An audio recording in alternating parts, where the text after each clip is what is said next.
Assalamualaikum warahmatullahi wabarakatuh. Pemirsa, sejumlah informasi penting seputar Kabupaten Kota Waringin Timur akan kami hadirkan pada Jurnal Kotim.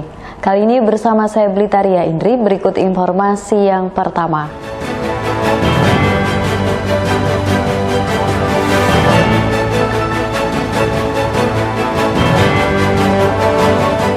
Komisi Pemilihan Umum dan Badan Pengawas Pemilu Kabupaten Kota Waringin Timur menerima dana hibah pelaksanaan pemilihan kepala daerah serentak tahun 2024 dari pemerintah daerah setempat.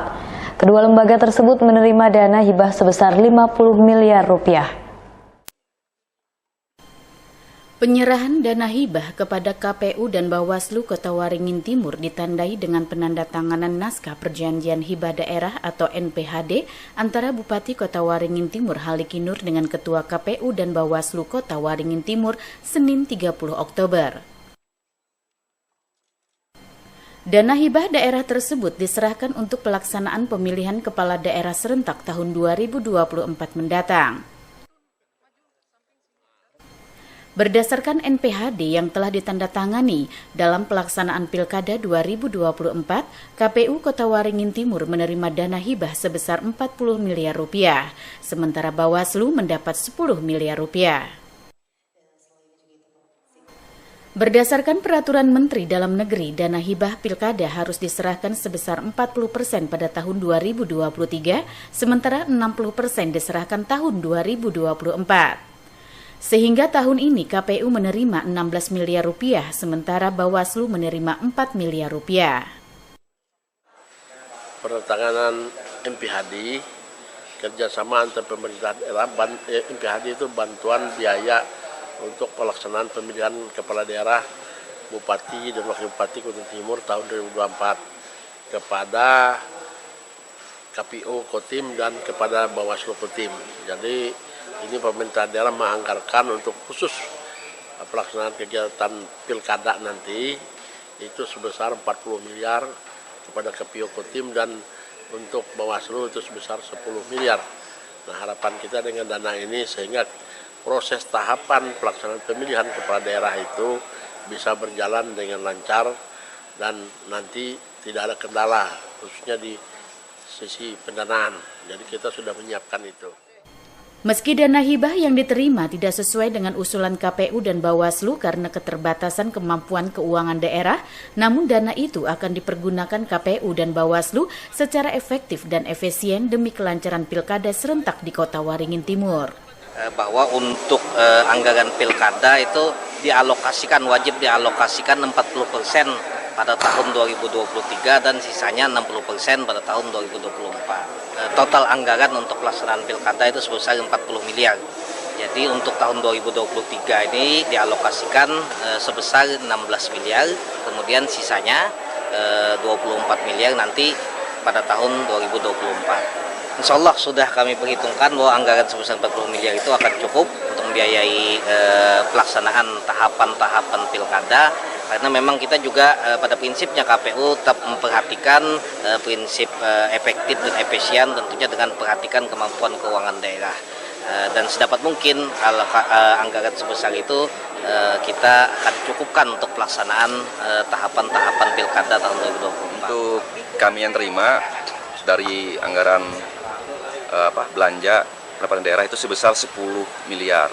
Di mana untuk tahap pertama ini kami dari Bawaslu Kotim dikucurkan sebesar 4 miliar rupiah untuk penggunaan anggaran di tahun 2023. Kalau berdasarkan pengajuan proposal, itu kami mengajukan sebesar 24 miliar. Namun berdasarkan review bersama pemerintah daerah melalui Bangpol dengan kemampuan anggaran daerah, akhirnya disepakati 10 miliar. Ya, memang kami memahami kondisi keuangan di daerah Kabupaten Kota Timur sehingga kami menerima dengan anggaran 10 miliar berdasarkan beberapa kali review akhirnya bisa kami cukupi untuk semua struktur mata anggaran. Selain penandatanganan NPHD, dalam kesempatan itu juga dilakukan penandatanganan perjanjian kerjasama antara KPU dengan Kejaksaan Negeri Kota Waringin Timur terkait penanganan masalah hukum bidang perdata dan tata usaha negara.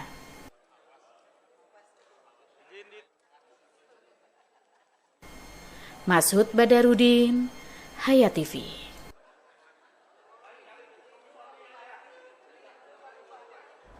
Sementara itu pemirsa, pemerintah Kabupaten Kota Waringin Timur pada Senin kemarin meluncurkan 3 aplikasi sekaligus untuk memudahkan pelayanan kepada masyarakat.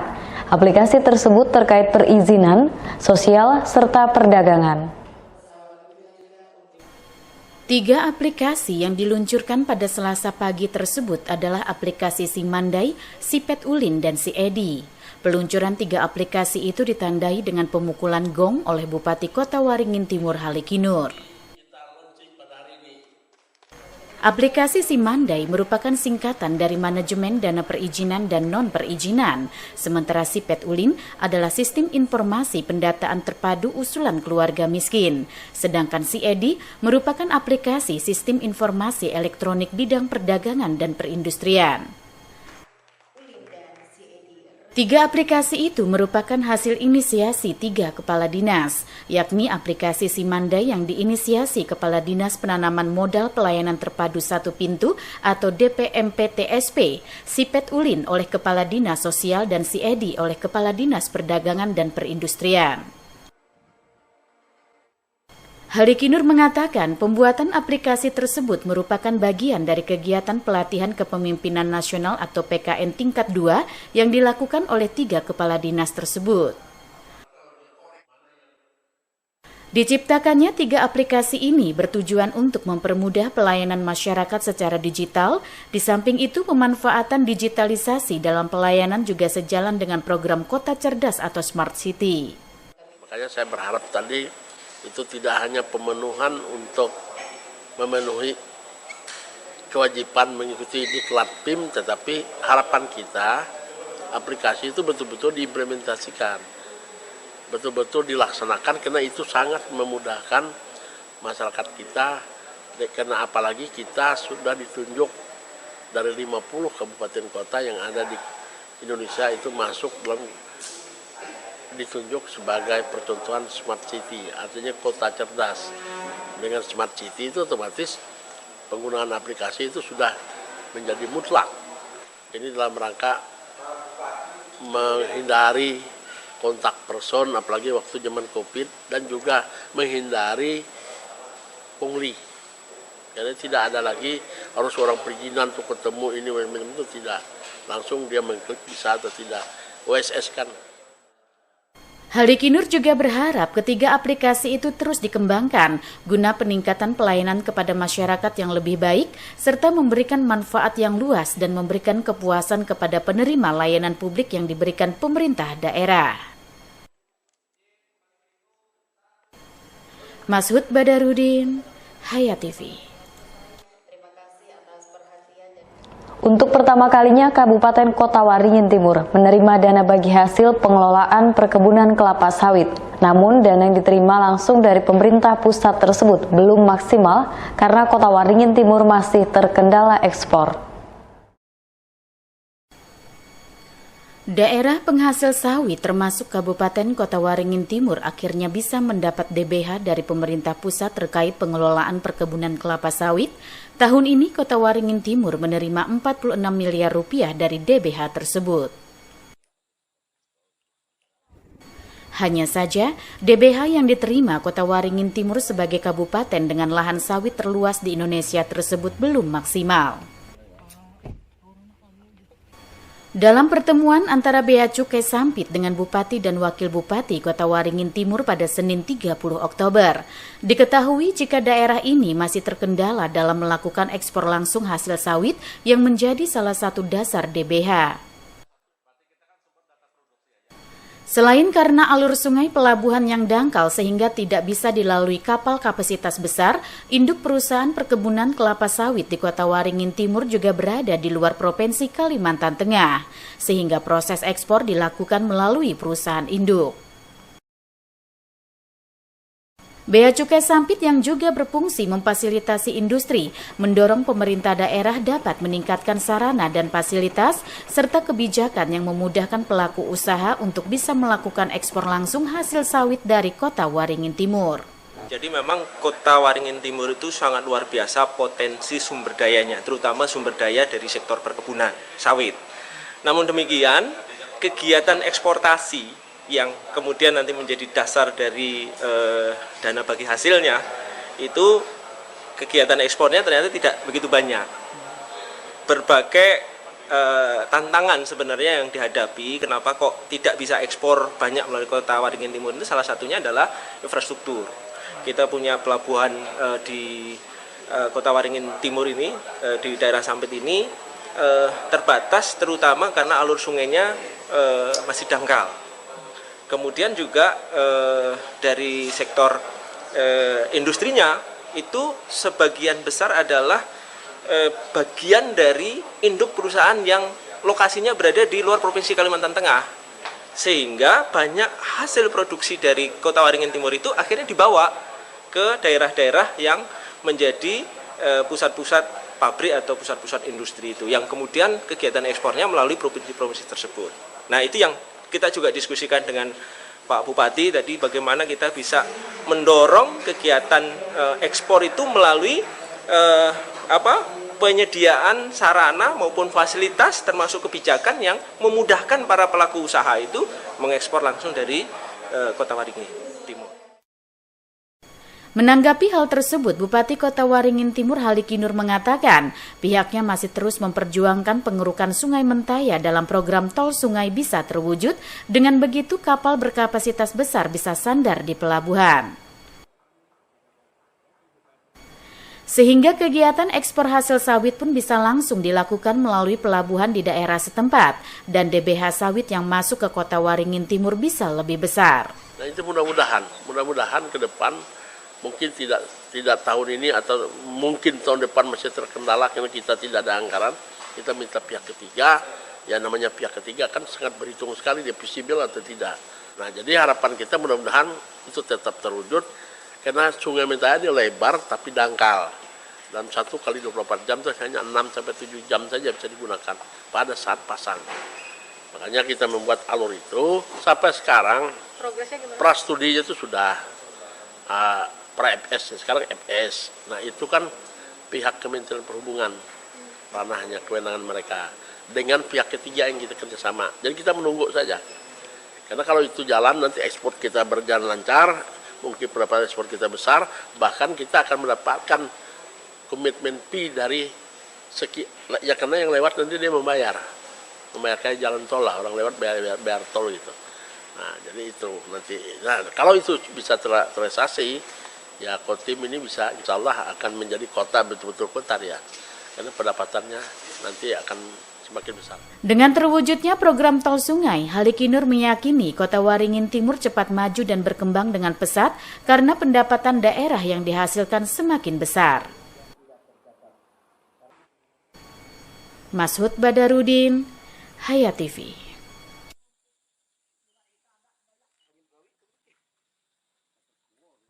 Sekolah Dasar Negeri 3 Mentawa Baru Hulu Sampit menggelar sosialisasi pencegahan dan penanganan kekerasan dengan menghadirkan narasumber Unit Pelayanan Perlindungan dan Anak Polres Kota Waringin Timur pada Sabtu 28 Oktober.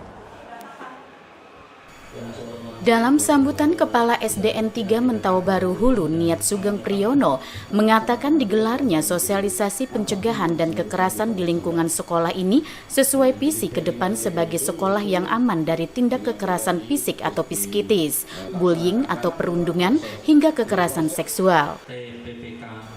Menurut Sugeng, sebagai langkah awal dari upaya pencegahan dan penanganan kekerasan tersebut, pihaknya membentuk Tim Pencegahan dan Penanganan Kekerasan atau TPPK. Hal ini untuk memastikan adanya respon cepat penanganan kekerasan ketika terjadinya kekerasan di satuan pendidikan. Ya, kami dari sekolah SDN 3 Baru Hulu punya visi ke depan menjadikan sekolah aman, Pak. Jadi salah satu langkah pertama kami membentuk tim PPK ini adalah untuk mewujudkan sekolah aman dengan diawali dengan sosialisasi pada hari ini. Ya, langkah awal ini adalah memberi kepahaman kepada seluruh dewan guru dan staf, komite sekolah dan warga sekolah. Untuk selanjutnya kita ada langkah-langkah bagaimana untuk pencegahan, Pak. Jadi utama kami adalah untuk pencegahan, karena itu nanti ada sosialisasi per kelas ke siswa, kemudian ke paguyuban kelas, insya Allah seperti itu. Sementara itu melalui paparan dari Unit Pelayanan Perlindungan dan Anak atau PPA Polres Kota Waringin Timur yang diwakili Aibtu Septiani Lisbintari menyampaikan penting bagi anak agar mengetahui bentuk-bentuk kekerasan dan bagaimana cara mencegah agar tindak kekerasan tersebut tidak terjadi pada diri anak. Edukasi ini penting diajarkan mulai dari lingkungan terkecil di tingkat keluarga hingga di sekolah-sekolah. Terima kasih. Anak-anak itu bisa diatur atau dinasehati dari paling terendah dari segi keluarga, sekolah, dan di masyarakat bisa diberitahu bagaimana cara-cara atau teknik mencegah kekerasan terhadap anak gitu loh. Jadi diajarkan dari rumah tangga, kemudian di sekolah-sekolah dan juga di lingkungan bagaimana cara mencegah kekerasan terhadap anak dan bagaimana cara mencegah anak itu agar bisa mencegah dirinya terhindar dari kekerasan terhadap anak. Aibtu Lilis mengingatkan, sangat penting bagi para orang tua melalui jalinan komunikasi yang baik terkait arti kekerasan kepada anak. Orang tua juga agar meningkatkan pengawasan terhadap anak dan aktivitasnya terlebih di luar sekolah. Selain itu, kepedulian orang tua seperti apabila merasakan perubahan pada diri anak baik secara fisik dan perilaku yang diduga sebagai akibat tindak kekerasan, maka wajib melaporkan kepada sekolah atau pihak berwenang guna proses penyelidikan lebih lanjut. Normansa, Hayat TV. Bisa dilakukannya, bisa gitu. Cuman pihak yang berwajib, Bu. Siap, mohon uji. Pemirsa, penyelenggaraan turnamen sepak bola Haji Agustiar Sabran Cup 2 sudah mencapai 90%. Artinya laga sepak bola dengan hadiah total sebesar 80 juta rupiah tersebut sudah siap digelar dan akan dimulai pada Rabu 1 November. Ketua Panitia Turnamen Sepak Bola Haji Agustiar Sabran Cup 2 tahun 2023 Abed Nego ingin memastikan bahwa turnamen sepak bola Haji Agustiar Sabran Cup 2 diharapkan berjalan sukses dan lancar. Diawali dengan acara pembukaan pada Rabu 1 November 2023 besok siang.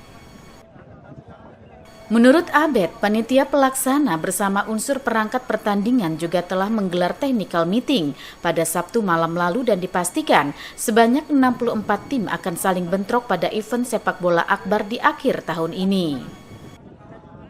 Bahkan guna memastikan lapangan sepak bola di Stadion 29 November Sampit siap untuk digunakan, panitia pelaksana yang merupakan komunitas sepak bola Sampit Football Legend atau SFL menggelar simulasi pertandingan, termasuk kesiapan tenaga medis dari PMI Kota Waringin Timur beserta sarana lainnya. Karena pertandingan ini dipastikan akan berlangsung dalam tensi tinggi, maka perlu menjaga keamanan dan kenyamanan, baik bagi pemain itu sendiri, masyarakat maupun para supporter, dan hal ini tentunya akan menjadi tugas dan tanggung jawab bersama.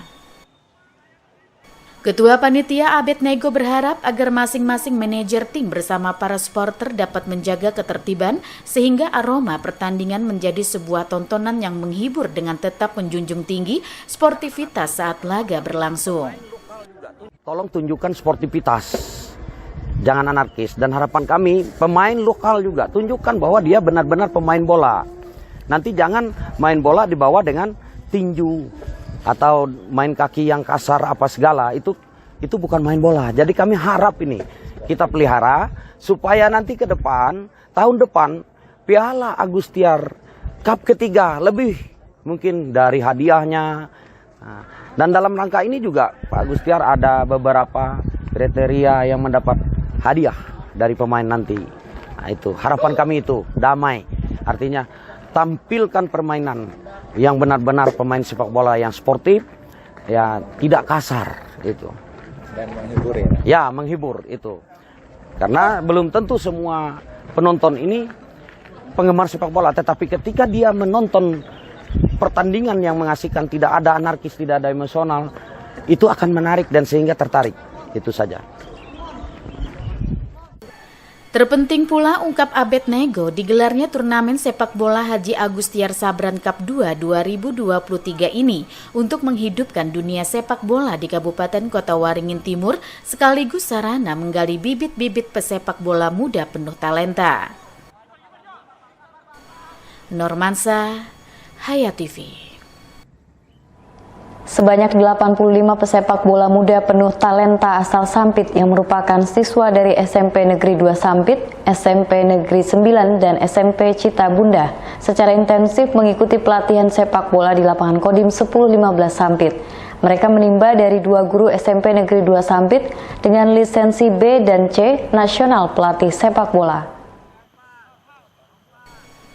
Dengan raut wajah yang serius dan penuh konsentrasi, puluhan pelajar tingkat SMP asal Sampit ini begitu bersemangat saat menerima arahan hingga materi pelatihan dasar-dasar sepak bola seperti passing dan dribbling. Pesepak bola muda penuh talenta ini dibimbing langsung oleh 2 guru dari SMP Negeri 2 Sampit, yakni Aji Rendra dengan lisensi B dan Ari Fawaid dengan lisensi C nasional. Untuk diketahui, kegiatan ini seluruhnya difasilitasi SMP Negeri 2 Sampit berdasarkan penunjukan langsung dari Kementerian Pendidikan berkat raihan prestasi baik tingkat provinsi hingga nasional. Dengan prestasi tersebut, SMP Negeri 2 Sampit menjadi sekolah pengimbas prestasi di bidang sepak bola dan wajib merangkul 3 sekolah lainnya dengan melakukan latihan bersama agar bisa mengikuti jejak dan berimbas meraih prestasi di bidang sepak bola.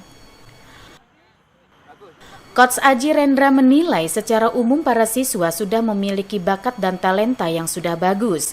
Tinggal meningkatkan motivasi mereka agar mampu menjadi pesepak bola yang mumpuni sesuai dengan bakat yang dimiliki. Untuk potensi, karena kita ada di daerah ya, jadi kalau potensi bawaan itu mungkin ada. Cuma kita harus lebih mempush, lebih mengeksplor mereka. Karena yang pertama kendala kita ada di motivasi mereka. Jadi kalau sudah motivasinya dia tumbuh, pasti potensi dia akan timbul. Jadi tugas berat kami yaitu membuat motivasi mereka lebih dari yang sebelumnya dapat pelatihan dengan kami. Karena modal utama untuk berlatih adalah motivasi. Di mana dia mendapatkan motivasi itu untuk berlatih, yang nantinya akan memunculkan potensi-potensi dari dalam diri akan lebih tinggi lagi. Jadi secara garis besar potensinya sudah ada, tinggal kita manfaatkan, mengembangkan kurang lebih 1 tahun ini menuju Gala Siswa tahun depan, dari tahun 2024. Gitu. Ya. Sedangkan menurut Coach Ari Fawaid, selain materi dasar-dasar sepak bola, penting juga ditanamkan karakter serta attitude untuk menjadi pemain bola yang baik, santun, dan tetap menjunjung tinggi nilai-nilai sportivitas dan agama. Kita di sini melatih bukan cuma taktikal tentang sepak bola, tapi juga mengajarkan yang lebih penting dan utama adalah karakter, attitude-nya. Ya, bagaimana menjadi pemain yang baik, bagaimana menjadi siswa yang baik, bagaimana menjadi murid yang baik melalui sepak bola. Kita juga mengajarkan hal-hal agama di dalamnya, sopan santun, attitude, dan lain seperti itu. Bukan cuma tentang kita menang dan kalah main bola. Jadi kita berusaha untuk mengedukasi anak-anak juga melalui sepak bola. Seperti itu sih, Pak. Coach Aji dan Ari menilai para siswa memiliki kemampuan dan bakat yang bagus. Tinggal bagaimana meningkatkan motivasi mereka untuk terus berlatih dengan giat dan bersungguh-sungguh setelah program pelatihan ini selesai pada Desember 2023 mendatang. Keempat sekolah ini akan saling bentrok di ajang Gala Siswa Indonesia atau GSI 2024 nantinya. Normansa, Hayat TV.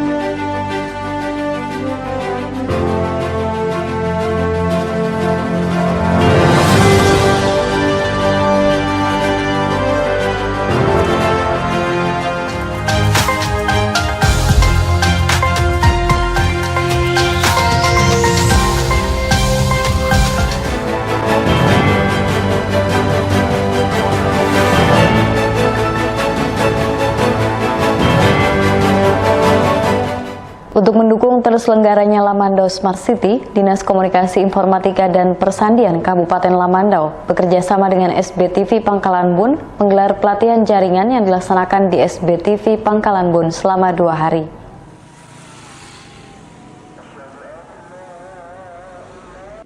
Di bawah kepemimpinan Bupati Hendra Lesmana dan Wakil Bupati Riko Purwanto, Kabupaten Lamandau bergerak menuju Lamandau Smart City atau Kota Cerdas.